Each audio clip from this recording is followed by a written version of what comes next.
Hello guys, welcome to my day one Belfast vlog. And hi, it's me Reshma. So ഞാനിവിടെ രാവിലെ തന്നെ എൻ്റെ ഹസ്ബൻഡിൻ്റെ തലയിൽ കയറിക്കൊണ്ടിരിക്കുകയാണ്. കാരണം ഞങ്ങളുടെ ഫസ്റ്റ് ഡേ ബെയിൻ ചെയ്യുന്നത് ഒരു ഗൈഡഡ് ടൂറിലാണ്. സോ എത്ര ഡെസ്റ്റിനേഷനുണ്ട്, ഞാൻ വെള്ളം എടുക്കണോ, എനിക്ക് വെള്ളം കുടിക്കേണ്ടി വരുമോ, എനിക്ക് തല ഇറങ്ങോ, അങ്ങനെ ഒരു 100 ചോദ്യം ഞാൻ ആ പാവത്തിനോട് ചോദിച്ചുകൊണ്ടിരിക്കുക. എനിവേസ്, ഞങ്ങളുടെ ടൂർ ബിഗിൻ ചെയ്തത് ഈ ഒരു പ്രത്യേക സ്ട്രക്ചറിൻ്റെ ഫ്രണ്ടിലാണ്. ഈ പ്രത്യേക സ്ട്രക്ചർ എന്ന് പറയാൻ ഞാൻ കാരണം, ഇത് ഞാൻ ആദ്യം കരുതി ബെൽഫാസ്റ്റിൻ്റെ വല്ല പ്രമാദപ്പെട്ട വല്ല പള്ളിയായിരിക്കുന്നു. പക്ഷേ ഇതവരുടെ പള്ളിയല്ല, ഇതവരുടെ കോൺഫറൻസ് സെൻറ്ററാണ്. പക്ഷേ അതിൻ്റെ ഇപ്പം നിലനിൽപ്പും കണ്ടപ്പോൾ ഞാൻ ആദ്യം കരുതി അതൊരു പള്ളിയാണ്. അങ്ങനെ ഞങ്ങളിതാ ബസ്സിലെല്ലാം സെറ്റിലായിരിക്കുന്നു. കൂടെ അദ്ദേഹം എന്ന ഇദ്ദേഹവും എൻ്റെ കൂടെ സെറ്റിലായി. And we are heading to our first destination. ആദ്യം ഞാൻ കരുതി ഇദ്ദേഹം ഒരു ജാക്ക് സ്പാരോ ആണെന്ന്. പക്ഷേ ഇദ്ദേഹമല്ല ഡെസ്റ്റിനേഷൻ. ഇതിൻ്റെ തൊട്ടപ്പുറത്തിരിക്കുന്ന ഈ കാസിലാണ് ഞങ്ങളുടെ ഫസ്റ്റ് ഡെസ്റ്റിനേഷൻ. കാസിലിൻ്റെ പേര് കാരിക് ഫെർഗസ് കാസിൽ. ഈ കാസിലിനകത്ത് കയറാൻ പെർമിഷൻ ഉണ്ടായിരുന്നില്ല. പക്ഷേ ഇതിന് തൊട്ടപ്പുറത്തുള്ള ഈ നദിയും പുഴയും ഈ ബോട്ടൊക്കെ കാണാൻ ഭയങ്കര രസമായിരുന്നു. And it's just a usual castle and we took lot of photos. And we are heading to our next destination. ഈ ഡെസ്റ്റിനേഷൻ ഭയങ്കര ഫേമസ് ആണ് ഇൻ ഗെയിം ഓഫ് ത്രോൺസ്. കാരണം ആര്യ സ്റ്റാർക്കിനെ കുത്തു കിട്ടിയിട്ട് ആര്യ സ്റ്റാർക്ക് ഇതുവഴിയാണ് നീന്തിക്കമെന്ന് വന്നതെന്നാണ് പറയപ്പെടുന്നത്. അവരുടെ ഓർമ്മയ്ക്കായിട്ടാണ് തോന്നുന്നൊരു ബോർഡും വെച്ചിട്ടുണ്ട്. And the next destination is ഈ ഒരു കുട്ടിപ്പാലമാണ്. ഈ 2 മല തമ്മിൽ ബന്ധിപ്പിക്കുന്ന ഈ കുഞ്ഞു നൂൽപ്പാലമാണ് ഞങ്ങളുടെ നെക്സ്റ്റ് ഡെസ്റ്റിനേഷൻ. പക്ഷേ ഞങ്ങൾക്ക് അവിടെ കയറാൻ പറ്റിയില്ല, കാരണം ഞങ്ങളുടെ ബസ് വലുതായതുകൊണ്ട്. അവിടെ കണ്ട ഒരുപാട് പേരുണ്ട്. എനിവേസ്, കയറാൻ പറ്റില്ലെങ്കിൽ ഒരു വിഷമം ഉണ്ടായിരുന്നില്ല, കാരണം ഈ വ്യൂ ഭയങ്കര ബ്യൂട്ടിഫുൾ ആയിരുന്നു. എൻ്റെ മനസ്സാണ് എന്നോട് ചാട് ചാട് എന്ന് പറഞ്ഞുകൊണ്ടിരിക്കുകയായിരുന്നു. ആൻഡ് ആ ദൂരത്ത് നോക്കിക്കഴിഞ്ഞാൽ സ്കോട്ട്ലാൻഡ് കാണാം. ഒരു പുക പോലെ കാണുന്നതാണ് സ്കോട്ട്ലാൻഡ്. പിന്നെ ഈ വെള്ള കുത്ത് എന്ന് പറയുന്നത് ഇവിടുത്തെ ആടുകളാണ്. ഈ മല എനിക്കെന്തോ ക്ലിപ്പിൽ ആഡ് ചെയ്യണം തോന്നി, കാരണം ഈ മല കണ്ടപ്പോൾ ഒരുമാതിരി ജുറാസിക് പാർക്ക് മൂവിയുടെ ഒരു ഇൻട്രൊഡക്ഷൻ പോലെ എനിക്ക് തോന്നി. ഭയങ്കര രസമില്ലേ കാണാൻ. ആൻഡ് ഇവിടെ എൻ്റെ ഹസ്ബൻഡ് ഭയങ്കര കാമായിട്ട് എനിക്ക് ഇവിടുത്തെ ഇതിൻ്റെ ജോഗ്രഫിയും ഇതിൻ്റെ ഹിസ്റ്ററിയും എല്ലാം എനിക്ക് പറഞ്ഞു തരികയാണ്. ഇദ്ദേഹം എനിക്ക് പറഞ്ഞു തരുന്നത് ബെൽഫാസ്റ്റ് ലോഫ് എന്താണെന്നാണ് എനിക്ക് പറഞ്ഞു തരുന്നത്. അത് അങ്ങനെ തന്നെയാണ് പ്രൊനൗൺസ് ചെയ്യുന്നത് തോന്നുന്നു. തെറ്റാണെങ്കിൽ ഞാനിവിടെ എഴുതി വെച്ചിട്ടുണ്ട് എന്താണ് അദ്ദേഹം എനിക്ക് പറഞ്ഞു തരുന്നത്. അത് ഒരു ഇങ്ങനെ കടൽ ഉള്ളോട്ടേക്ക് കരയിലോട്ട് കയറിയിരിക്കുന്ന ഒരു കോണിക്കൽ ഷേപ്പിനാണ് ബെൽഫാസ്റ്റ് ലോഫ് എന്ന് പറയുന്നത്. അത് കൂടിയാണ് നമ്മളിങ്ങനെ പോയിക്കൊണ്ടിരിക്കുന്നത്. അതുകൊണ്ട് തന്നെ ഈ ഗൈഡ് ടൂറിൻ്റെ ഒരു 50% നമ്മൾ ഈ സീ സൈഡ് കൂടിയാണ് പോവുക. അതുകൊണ്ട് തന്നെ നമുക്കിങ്ങനെ കിടന്നിങ്ങനെ അയവിറക്കാം. പഴയതും പുതിയതും ഫ്യൂച്ചറും ഒക്കെ അയച്ചിങ്ങനെ നമുക്ക് ഇങ്ങനെ ഇരുന്ന് വിഷമിക്കാം. പിന്നെ ഈ പൂവ് അത് ആഗസ്റ്റിൽ മാത്രം പോകുന്ന ഒരുതരം നീലക്കുറിഞ്ഞിയാണ്. And this is our next place. ഈ സ്ഥലത്തിൻ്റെ പേരാണ് ജയൻ കോസ്വേ. ഇവിടേക്ക് എത്താൻ 2 ട്രെയിൽസ് ഉണ്ട്. ബ്ലൂ ട്രെയിലും ഉണ്ട്, റെഡ് ട്രെയിലും ഉണ്ട്. ഈ ബ്ലൂ ട്രെയിലാണ് റോഡ്, റെഡ് ട്രെയിൽ ആ മോളക്കൂടെ നടക്കുന്ന കുന്നാണ്. ഞാനിവിടെ റോഡേ എടുത്തിട്ടുണ്ടായിരുന്നുള്ളൂ കേട്ടോ. And this is Jayan causeway. ഇവിടെ കാണുന്ന ഈ കല്ല് കണ്ടോ, ഈ കല്ലാണ് ജയൻ കോസ്വേ. അതായത് ഇതാരും രാഗി മൂർപ്പിച്ച് വെച്ചൊന്നുമല്ല, ഇത് നേച്ചർ തന്നെ സ്വയം ഇങ്ങനെ ഹെക്സഗൺ ഷേപ്പിൽ ഉണ്ടാക്കിയിരിക്കുന്നതാണ്. നമ്മുടെ നാട്ടിൽ വല്ലതും ആയിരിക്കണം. ഇതൊക്കെ പണ്ടേ ആൾക്കാർ അടിച്ചു മാറ്റി കൊണ്ടുപോയി വല്ല മതിലോ വീടോ എന്തെങ്കിലുമൊക്കെ ഒന്ന് കെട്ടിപ്പൊക്കിയിട്ടുണ്ടാവും. പക്ഷെ ക്യാൻ യു ജസ്റ്റ് ഇമാജിൻ എത്ര ബ്യൂട്ടിഫുൾ ആണ് നേച്ചർ എന്ന്. It's one of the beautiful creations of the nature, seriously. And ഈ കല്ലുകൾ തന്നെ ഭയങ്കര ഡിഫറെൻറ്റ് കളേഴ്സിലുണ്ട്. ബ്ലാക്ക് കളറിലുണ്ട്, ഗ്രേ കളറിലുണ്ട്, ഒരു ലൈറ്റ് ബ്രൗൺ ബ്രിക്ക് ബ്രൗൺ കളേഴ്സിലുണ്ട്. ആൻഡ് ഈ ജയൻ കോസ്വേൻ്റെ സ്റ്റോറി എന്താ വെച്ചാൽ, അയർലാൻഡിൽ പണ്ടൊരു ജയൻ്റ് ഉണ്ടായിരുന്നു. ഈ ജയൻറ്റിന് സ്കോട്ട്ലാൻഡിലെ ജയൻറ്റിനെ തോൽപ്പിക്കണം. അതിനുവേണ്ടി അയർലാൻഡിലെ ജയൻറ്റ് ഉണ്ടാക്കിയ ഒരു പാലമാണ് ഈ ജയൻ കോസ്വേ. പക്ഷേ പാലം കംപ്ലീറ്റ് ആക്കാൻ പറ്റിയില്ല തോന്നും പാവത്തിന്. എനിവേസ്, ഇതും അതിൻ്റെ ഒരു സ്ട്രക്ചറിൻ്റെ പാർട്ടാണ്. ഇതിനകത്ത് ഒരു സൂത്രം ഞാൻ കാണിച്ചു തരാം. ആൻഡ് അവിടെ ഒരുപാട് പേര് ഇത് ഹൈക്ക് ചെയ്യുന്നുണ്ട്. അതായത് വലിഞ്ഞ് കയറി അതിൻ്റെ മുകളിലോട്ട് കയറുന്നുണ്ട്. അവിടെ നല്ല അന്തസ്സായിട്ടൊരു റോഡ് അവിടെ പണിത് വെച്ചിട്ടുണ്ട്. എന്നാലും ഒരു രസത്തിന് എല്ലാവരും അതിനകത്ത് വലിഞ്ഞ് കയറുന്നുണ്ട്. ഇനി സൂത്രം എന്താണെന്ന് വെച്ചാൽ, ഇതിനകത്ത് ഒരുപാട് പേര് പൈസ തിരികെ വെച്ചിട്ടുണ്ട്. അത് കുറച്ച് മോശമായൊരു സ്വഭാവമായിട്ട് എനിക്കും തോന്നി. പക്ഷേ ഞാൻ എൻ്റെ ഹസ്ബൻഡ് അടുത്തൊരു പൗണ്ട് ചോദിക്കുകയും ചെയ്തു. എന്തെങ്കിലും ലെക്കോ വിഷോ അങ്ങനെ നടക്കുന്നതാണോ നമുക്കറിയത്തില്ലല്ലോ. കണ്ടോ, അവിടെ 1 പൗണ്ടുണ്ട്, 2 പൗണ്ടുണ്ട്, യൂറോസ്, അങ്ങനെ ഓരോന്ന് കുത്തിത്തിരികെ വെച്ചിട്ടുണ്ട്. ഞാൻ പിന്നെ പുല്ലൊക്കെ ഒന്ന് മാറ്റി നോക്കി, വല്ല നോട്ടെങ്ങാൻ ഇരിപ്പുണ്ടോയെന്ന് അറിയില്ലല്ലോ. ഇവിടെ എനിക്ക് കയറാൻ വലിയ താല്പര്യമൊന്നും ഉണ്ടായിരുന്നില്ല. പക്ഷേ എൻ്റെ ഹസ്ബൻഡ് എന്നെ കൊണ്ട് കയറ്റിക്കുകയാണ്. ഏത് വഴിക്ക് കയറും, എങ്ങനെ കയറും, കൂടെ ഒരു ട്രൈപ്പോഡും സന്തോഷത്തിന് തന്നിട്ടുണ്ട്. ഞാനിതെല്ലാം വലിച്ച് കയറി എങ്ങനെയൊക്കെയോ ഒന്ന് കയറി വരുവാണ്. അത് നല്ല അന്തസ്സായി ചിരിച്ചുകൊണ്ട് ഷൂട്ട് ചെയ്തുകൊണ്ടിരിക്കുകയാണ്. എൻ്റെ മുഖം കണ്ടാലറിയാം പരമപുച്ഛമാണ്. ഞാൻ ക്യാമറയ്ക്ക് പോലും ഫേസ് കൊടുക്കുന്നില്ല. And this was another destination. ഇതൊരു പ്രൈവറ്റ് പ്രോപ്പർട്ടിയാണ്. ആൻഡ് അതിന് നടുക്കൊരു കാസിൽ കാണാം. ഈ കാസിൻ്റെ പേരാണ് കാസിൽ ഓഫ് ഗ്രേറ്റ് ജോയ്. വലിയ ജോയ് ഒന്നുമില്ല, എനിക്ക് കണ്ടപ്പം ഒരു ഡ്രാക്കുളയുടെ കൊട്ടാരം പോലെയാണ് എനിക്ക് തോന്നിയത്. അവിടുന്ന് പിന്നെ നമ്മൾ നേരെ പോയത് ഈ ബുഷ്മിൽ ഡിസ്റ്റിലറിയിലോട്ടാണ്. ഈ ഡിസ്റ്റിലറിയിൽ എങ്ങനെ ബുഷ്മിൽ ചാരായം വാറ്റുന്നു എന്നതാണ് നമുക്ക് കാണിച്ചു തരുന്നത്. പക്ഷേ എനിക്ക് കുറച്ചുകൂടി ഒന്ന് ഇൻട്രസ്റ്റിംഗ് ആയിട്ട് തോന്നിയത് അവരുടെ എക്സ്ക്ലൂസീവ് സെക്ഷനാണ്. ഒരു മദ്യത്തിൻ്റെ വില 80,000 രൂപ, 1 ലക്ഷം രൂപ, 2 ലക്ഷം രൂപ, 5 ലക്ഷം രൂപയുടെ കുപ്പിയടക്കം അവിടെയുണ്ട്. ഞാൻ ഒരു മിനിറ്റ് ഒന്ന് ശങ്കിച്ചു. ഞാൻ വല്ല ആൽക്കഹോളിക്കോ ആയിരുന്നെങ്കിൽ എൻ്റെ കിഡ്നി എങ്ങാനും വിറ്റ് ഞാനിതെങ്ങാനും വാങ്ങിച്ചേണ്ടി വന്നേനെ. കാരണം നമുക്ക് ഭയങ്കര ഒബ്സസ്ഡ് ആയിപ്പോവും അത്ര എക്സ്പെൻസീവ് ആയിട്ടുള്ളത് കാണുമ്പോൾ. അതും എൻ്റെ പ്രായമുള്ള കുപ്പിയാണ് ഇത്, 30 വർഷത്തിൻ്റെ കുപ്പി, 1,09,000 രൂപ. അത് നാട്ടിലെ പൈസ വെച്ച് നോക്കുമ്പോൾ ഒരു 2,20,000 രൂപയായിരിക്കും. ഇയർ കൂടുന്നതിനനുസരിച്ച് 30-ൽ നിന്ന് 31 ആകുമ്പോൾ, അല്ലെങ്കിൽ 32 ആകുമ്പോൾ, 35 ആകുമ്പോൾ വിലയും അതിൻ്റെ കൂടെ കൂടുന്നുണ്ട്. അത് 2 ലക്ഷത്തിൻ്റെ കുപ്പിയാണ്. പിന്നെ ദേ ഇരിക്കുന്നു വീണ്ടും ഒരു 2,20,000 രൂപയുടെ കുപ്പി, 31 വർഷം പഴക്കമുള്ള വിസ്കി. അതിൻ്റെ തൊട്ട് മുകളിലാണ് ഇരിക്കുന്നത് 5 ലക്ഷം രൂപയുടെ കുപ്പി. ഒരു മിനിറ്റ് എനിക്ക് ആ കുപ്പി എങ്ങാനും എൻ്റെ കയ്യിൽ നിന്ന് എങ്ങാനും വീട് പൊട്ടിയിരുന്നെങ്കിൽ എൻ്റെ ഭഗവാനെ ഞാൻ എവിടെ നിന്ന് പൈസ എടുത്ത് കൊടുക്കും എന്നായിരുന്നു ഞാൻ വിചാരിച്ചത്. എനിവേസ്, എന്നെ കുറച്ചുകൂടി അടാതെ ആകർഷിച്ചത് അവരുടെ പാക്കേജിംഗ് ആണ്. നല്ല വൈബ്രൻറ്റ് കളേഴ്സ്, ഭയങ്കര അട്രാക്റ്റീവ് കളേഴ്സാണ് അവർ യൂസ് ചെയ്തിരിക്കുന്ന പാക്കേജിങ്ങിന്. ബ്ലൂ ഇരിക്കുന്നു, ഒരു വൈറ്റ്, ഭയങ്കര ഒരു പോഷ് ഫീല് എനിക്ക് കിട്ടി. നിങ്ങൾക്ക് കിട്ടുന്നുണ്ടോയെന്ന് എനിക്കറിയില്ല. ഇവിടെയാണ് തോന്നുന്നത് ഇവർ ചാരായം വാറ്റുന്നത്. ഇനി നമ്മുടെ ലാസ്റ്റ് ഡെസ്റ്റിനേഷനാണ് ഡാർക്ക് ഹെഡ്ജസ്. ഇതോടുകൂടി നമ്മുടെ ടൂർ ഇവിടെ അവസാനിക്കുകയാണ്. ഇവിടെ പറയുന്നത് ഗ്രേ ലേഡി ഉണ്ടെന്നാണ്, അതായത് അവിടെ എവിടെയോ പ്രേതം കറങ്ങി നടപ്പുണ്ടെന്നൊക്കെ പറയുന്നു. ഇത് കണ്ടപ്പം എനിക്ക് എൻ്റെ സ്കൂളിലെ IT ആണ് ഓർമ്മ വന്നത്, IT ക്ലാസ്സസ്. കാരണം എൻ്റെ ഡെസ്ക് ടോപ്പിൽ ഈ ഒരു വലിയ വട്ടം പണ്ടുണ്ടായിരുന്നു. ഇത് ഡാർക്ക് എഡ്ജസിലോട്ട് ഒരുപാട് പേര് നടക്കുന്നതാണ്. ഈ ഡാർക്ക് എഡ്ജസും ഗെയിം ഓഫ് ത്രോൺസിലുണ്ട്. ആക്ച്വലി നോർത്തേൺ അയർലാൻഡിൻ്റെ പാർട്സിൽ ഒരുപാട് ഗെയിം ഓഫ് ത്രോൺസിൽ വന്നിട്ടുണ്ട്. And I will add the clip as well. ഭയങ്കര ബ്യൂട്ടിഫുൾ അല്ലേ കാണാൻ. ഇതിൽ പല മരങ്ങളും ഒക്കെ പോയി എന്നാണ് പറയുന്നത്. ഇതിപ്പോൾ കുറച്ച് അവർ പ്രിസർവ് ചെയ്ത് വെക്കുന്നതാണ്. ഇതോടുകൂടി ഞങ്ങളുടെ ഗൈഡഡ് ടൂർ ആൻഡ് ഡേ 1 ഇവിടെ അവസാനിക്കുകയാണ്. And we are going to some country sides. And here is our day. Good morning. So നമ്മൾ ഇന്ന് പോകുന്നത് ടൈറ്റാനിക്കിലേക്കാണ്. ടൈറ്റാനിക് ബെൽഫാസ്റ്റ് ഉണ്ടാക്കിയ സ്ഥലമാണല്ലേ ടൈറ്റാനിക്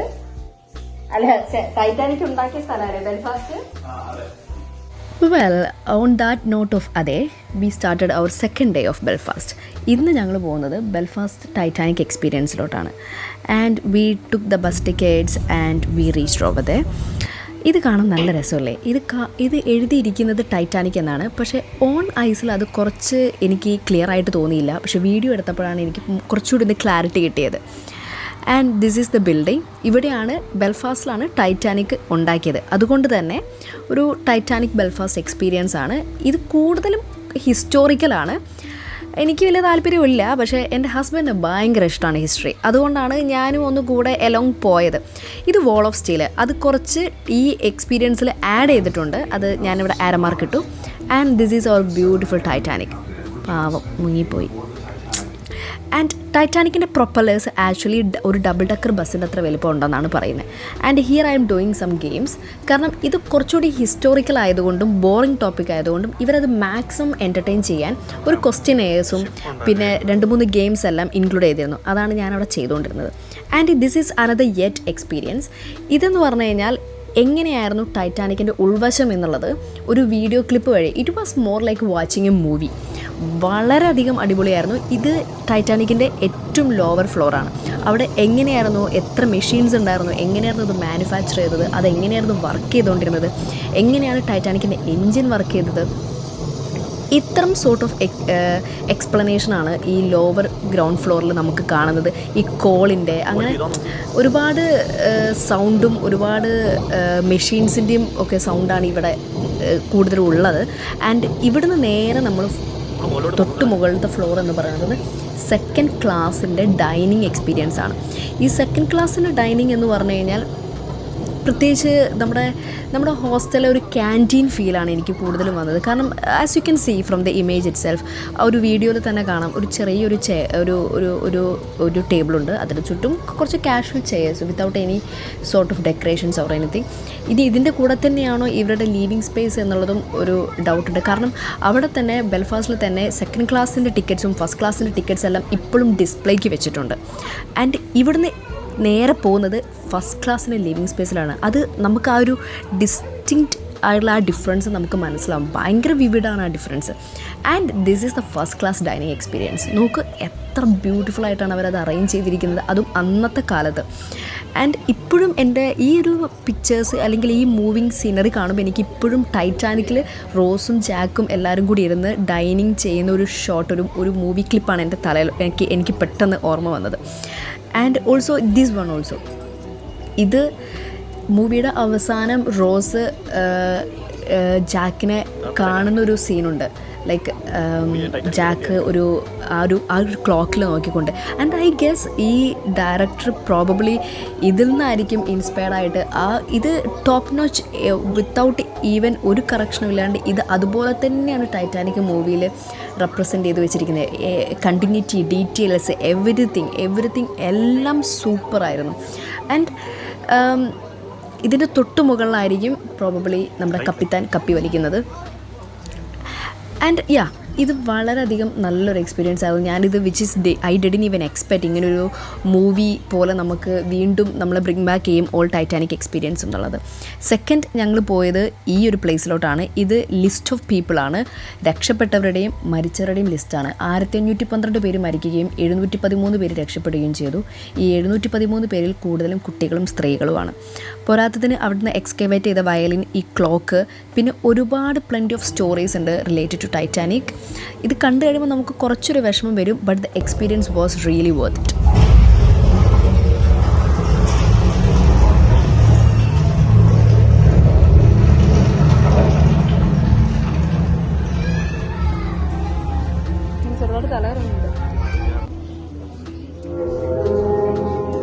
എനിക്ക് ടൈറ്റാനിക് ബെൽഫാസ്റ്റിൽ എത്തിയപ്പോൾ തൊട്ടുള്ളൊരു ചെറിയൊരു സംശയമായിരുന്നു, ഈ കരയിലുണ്ടാക്കുന്ന കപ്പൽ എങ്ങനെയാണ് കടലിലേക്ക് ഇറക്കുന്നത് എന്നുള്ളത്. അതിൻ്റെ ഒരു പിക്ചറൈസേഷനാണ് ഇവിടെ ഈ കാണിച്ചിരിക്കുന്നത്. അതിൻ്റെ ഒരു റിയൽ ഇമേജ് ഇതാണ്. ഇത് നോമഡിക്ക്. ഇത് ടൈറ്റാനിക് മാനുഫാക്ചേഴ്സിൻ്റെ ലാസ്റ്റ് കപ്പലാണ് നോമഡിക്ക്. ഇതിൻ്റെ എക്സ്പ്ലോറേഷനും നമുക്ക് ടിക്കറ്റ്സിൽ ഇൻക്ലൂഡഡ് ആയിരുന്നു. നോമഡിക്ക് ആക്ച്വലി ടൈറ്റാനിക്കിനെക്കാട്ടും ചെറിയ കപ്പലാണ്. ടൈറ്റാനിക്കും നോമഡിക്കും തമ്മിലുള്ള സൈസ് ഡിഫറൻസ് ഇവിടെ നിങ്ങൾക്ക് കാണാൻ പറ്റും. And this is the inside of Nomadic. ഇതിൽ ഫസ്റ്റ് ക്ലാസ്സും സെക്കൻഡ് ക്ലാസ് ഡൈനിങ് എക്സ്പീരിയൻസസോ അങ്ങനെ ഒന്നും പ്രത്യേകിച്ച് വേർതിരിച്ചൊന്നും പറഞ്ഞിട്ടില്ല. ഇതിൽ ബെഡ്റൂംസ് ആയിട്ടോ അങ്ങനെ ഒന്നും തന്നെ എനിക്ക് അങ്ങനെ അവർ സെറ്റ് ചെയ്തിട്ടുമില്ല, അല്ലെങ്കിൽ ഡെക്കറേറ്റോ ഒന്നും ചെയ്തിട്ടുണ്ടായിരുന്നില്ല. പക്ഷേ ഞാൻ ആദ്യമായിട്ടാണ് ഇത്രയും വലിയൊരു കപ്പലിൻ്റെ അകത്ത് കയറുന്നതും ഇങ്ങനെ എക്സ്പ്ലോർ ചെയ്യുകയും ചെയ്യുന്നത്. But I didn't expect this will be like this. And you can see my husband over there.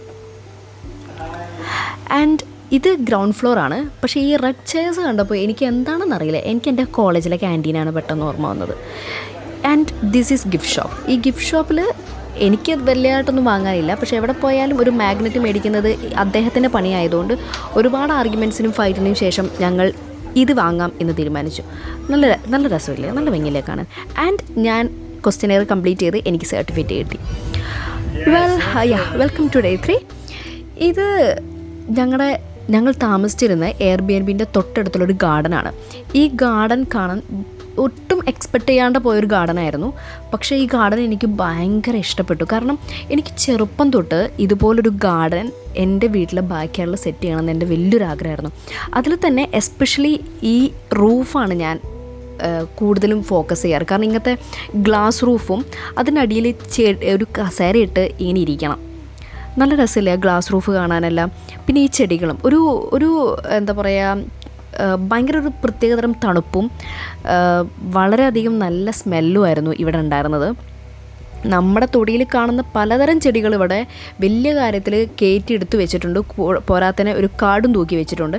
ഞാനിവിടെ കരിമ്പ് കണ്ടിട്ടുണ്ട്, പിന്നെ വേറെ കുറേ സാധനങ്ങളുണ്ട്. ഇവിടെ ഈ കുട്ടികൾക്കുള്ള സെക്ഷനെല്ലാം നടക്കുന്നുണ്ടായിരുന്നു കേട്ടോ.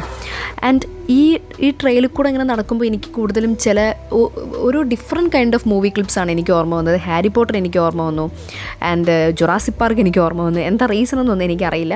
ഞാൻ കുറേ നേരം ഈ ചെയറിൽ ഇരിക്കുകയൊക്കെ ചെയ്തു, വളരെയധികം എന്നിട്ട് എൻജോയ് ചെയ്തത്. കാക്ടസിൻ്റെ എൻ്റെ തൊട്ടുപുറകിലുള്ള കാക്ടസസിൻ്റെ ഒക്കെ വലുപ്പം നോക്കും, വളരെ വലിയ കാക്ടസാണ്. എനിക്കാണെങ്കിൽ ഞാൻ കുറച്ചധികം ഒബ്സസ്ഡ് ആണ് കാക്ടസിൽ. കോവിഡ് വന്ന സമയത്തൊക്കെ ഞാനൊരു കാക്ടസിനെ വലിയ കാര്യത്തിൽ വീട്ടിലെടുത്തു വെച്ചിട്ട് അതിനെ നനയ്ക്കാഞ്ഞിട്ടാണോ ഞാൻ അതിനെ എൻ്റെ റൂം ഇഷ്ടപ്പെടാഞ്ഞിട്ടാണോ എന്നറിയത്തില്ല, അതറിയാണ്ട് തട്ടിപ്പോയി. നോക്കൂ, ചെമ്പരത്തി. ആൻഡ് കണ്ടോ, ഇതാണ് കുട്ടി കാക്ടസ് ഉണ്ടായിരുന്നു. ഞാൻ അവിടെ കിടന്ന് ബഹളം വെക്കുന്നുണ്ടായിരുന്നു എനിക്കൊരെണ്ണത്തിന് മേടിച്ച് തരുമെന്ന്. പക്ഷേ എനിക്കറിയില്ല ഇവരത് സെല്ല് ചെയ്യുമോ എന്താണെന്ന് എനിക്ക് അറിയാത്തതുകൊണ്ട് ഞാൻ പിന്നെ അധികം ബലം പിടിക്കാൻ പോയില്ല. പക്ഷേ ചെടികൾ ഇഷ്ടമുള്ളവർക്ക് ഈ ഗാർഡൻ വളരെ നല്ലൊരു എക്സ്പീരിയൻസ് ആയിരിക്കും. റിലാക്സ് ചെയ്ത് ടൈം എടുത്ത് നമുക്ക് നമ്മുടെ ഇഷ്ടത്തിന് നടക്കാം. പോരാതെ തന്നെ തൊട്ടടുത്തൊരു റോസ് ഗാർഡൻ ഉണ്ട്. അവിടെ ഡിഫറെൻറ്റ് കളേഴ്സ് ഓഫ് റോസസ് ആണുള്ളത്. ഓറഞ്ച് ഉണ്ട്, റെഡ് ഉണ്ട്, വൈറ്റ് കളറുണ്ട്. പ്ലക്ക് ചെയ്യാൻ പറ്റുമോ എന്നുള്ളതൊന്നും അറിയത്തില്ല. പക്ഷെ ഞങ്ങളാരും പ്ലക്കും ചെയ്തിട്ടില്ല. എൻജോയ് ചെയ്യാം, കണ്ണുകൊണ്ട് കുളിർമ കൊള്ളാം, അല്ലാതെ വേറെ ഒന്നുമില്ല. ഈ ദിവസം തന്നെ അവിടെ ബെൽഫാസ്റ്റ് മേള നടക്കുന്നുണ്ടായിരുന്നു. ബെൽഫാസ്റ്റ് മേള എന്ന് പറഞ്ഞു കഴിഞ്ഞാൽ ഒരു മൾട്ടി കൾച്ചറൽ ഇവൻ്റാണ്. അവിടെ എല്ലാ തരത്തിലുള്ള despite of religion, colour or caste, whatever, എല്ലാവരും ഒത്തുകൂടി നടത്തുന്ന ഒരു ഇവൻ്റായിരുന്നു. അതൊരു ഹോൾ ബെൽഫാസ്റ്റ് സത്യം പറഞ്ഞാൽ അവിടെ ഉണ്ടായിരുന്നു. And we got an experience to try different kind of food as well, different kind of cuisines like Japan, Spanish and Mexican, അങ്ങനെ different kind of food ഞങ്ങൾ ട്രൈ ചെയ്തു. ആൻഡ് ആ ഡെക്കറേഷൻസ് കാണാനും ഒക്കെ ഭയങ്കര രസമായിരുന്നു. പിന്നെ ഒരുപാട് പ്രശാന്ത് ഉണ്ടായിരുന്നു, ബട്ടർ പ്രശാന്ത് ഉണ്ടായിരുന്നു, ചോക്ലേറ്റ് പ്രശാന്ത് ഉണ്ടായിരുന്നു. പിന്നെ ജസ്റ്റ് ക്യാൻ യു ഇമാജിൻ ഈ ഫുഡുകളെല്ലാം ഇങ്ങനെ നിരത്തി വെച്ചിരിക്കുന്നത് കാണുമ്പോൾ എങ്ങനെയാണ് മേടിച്ച് കഴിക്കാതിരിക്കുക? എനിക്കിപ്പോഴും വായിൽ വെള്ളം ഊറുന്നുണ്ട് ഇതെല്ലാം കൂടി കാണുമ്പം. ആൻഡ് അത് പോരാഞ്ഞിട്ട് അവിടെ ഒരു സ്റ്റേജ് പെർഫോമൻസ് ഉണ്ടായിരുന്നു. ഡിഫറെൻറ്റ് കൈൻഡ് ഓഫ് കൾച്ചേഴ്സിലുള്ള ആൾക്കാർ സ്റ്റേജ് പെർഫോം ചെയ്യുന്നുണ്ട്.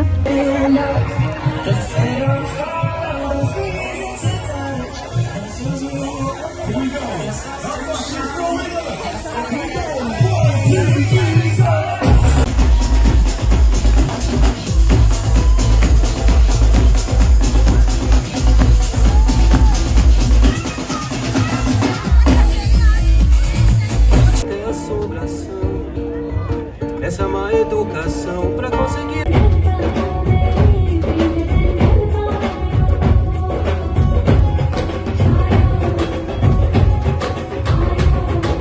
चमक सितारे बरसी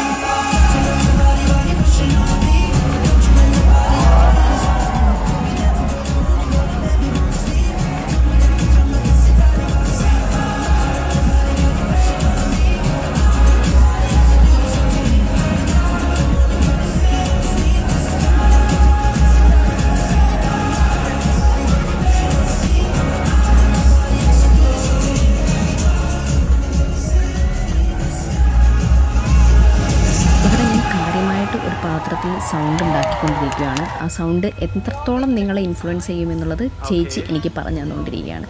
but ya, and that was the end of day 3 and Belfast Mela. നല്ലൊരു എക്സ്പീരിയൻസ് ആയിരുന്നു. And I would suggest everybody to visit Belfast during those days. കാരണം ബെൽഫാസ്റ്റ് മേള നിങ്ങളുടെ ഒരു ഇറ്റിനറിൻ്റെ പാർട്ടാക്കുകയാണെങ്കിൽ വളരെ നല്ലൊരു എക്സ്പീരിയൻസ് ആയിരിക്കും. നിങ്ങൾക്ക് അറ്റ് വൺ ടൈം തന്നെ ഒരുപാട് ഹാൻഡ് ഫുൾ ഓഫ് എക്സ്പീരിയൻസസ് അല്ലെങ്കിൽ ഫുഡ് ക്യൂസീൻസ് ഒക്കെ ട്രൈ ചെയ്യാൻ പറ്റും. And this is day 4. Day 4 ഞങ്ങളുടെ ഒരു റിലാക്സ് ഡേ ആണ്. എപ്പോഴും ഞങ്ങൾ പ്ലാൻ ചെയ്യുമ്പോൾ ഒരു ഡേ ഞങ്ങൾ അങ്ങനെ മാറ്റി വയ്ക്കും for carry out some fun activities. ഒരു കോഫി ഡേറ്റിന് പോയി, പിന്നെ എൻ്റെ ഫ്രണ്ടിന് ഹോട്ട് വീൽസ് ഭയങ്കര ഇഷ്ടമാണ്. അപ്പോൾ അങ്ങനെ ഹോട്ട് വീൽസ് കുറേ പർച്ചേസ് ചെയ്തു. ആൻഡ് ജലാറ്റോ ഐസ്ക്രീം കഴിക്കാൻ തോന്നി, അങ്ങനെ ഐസ്ക്രീം കഴിച്ചു. And we also had a wonderful dinner in a Michelin star restaurant. Then that's our day 4 and this is day 5. We are heading back to home. അങ്ങനെ ഞങ്ങളുടെ bus വന്നു, railway സ്റ്റേഷനിലെത്തി. ഞങ്ങളുടെ പേരത് എഴുതി വെച്ചിരിക്കുന്നു, അജയ് ഭാസ്കർ ആൻഡ് രേഷ്മ അറപ്പുഴയ്ക്കൽ. എൻ്റെ ഹസ്ബൻഡ് ഡബ്ലിനിൽ നിന്ന് ബെൽഫാസ്റ്റിലോട്ട് ട്രെയിനിലാണ് വന്നത്. അപ്പം പുള്ളി എത്തിയപ്പം തന്നെ എൻ്റെ അടുത്ത് പറഞ്ഞിരുന്നു, നിനക്ക് നല്ല എക്സ്പീരിയൻസ് ആയിരിക്കും, കാരണം പോകുന്ന വഴിക്ക് നല്ല സീനറീസ് ഉണ്ട്, കടലുണ്ട്, പുഴയുണ്ട്, ഡോൾഫിനെ കാണാം, തിമിംഗലം കാണാം, കൺട്രി സൈഡ് കാണാം എന്നൊക്കെ പറഞ്ഞ് എന്നെ കൊതിപ്പിച്ചായിരുന്നു. പക്ഷേ പുള്ളി പറഞ്ഞതിലൊരു 80% ശരിയാണ്. ആസ് യു ക്യാൻ സീ എന്ത് രസമാണ് കാണാൻ കടൽ. ഞാനിങ്ങനെ ഭയങ്കര റിലാക്സ് ചെയ്തിട്ട് ഞാനിതെല്ലാം ഇങ്ങനെ കണ്ടുകൊണ്ടാണ് ഡബ്ലിനിലെത്തിയത്. ഞാൻ അറിഞ്ഞുകൂടിയില്ല ഡബ്ലിനിലെത്തിയത്. പക്ഷേ and this was our 4 days of trip, and thank you so much for watching this YouTube video, and we will see you again. Bye.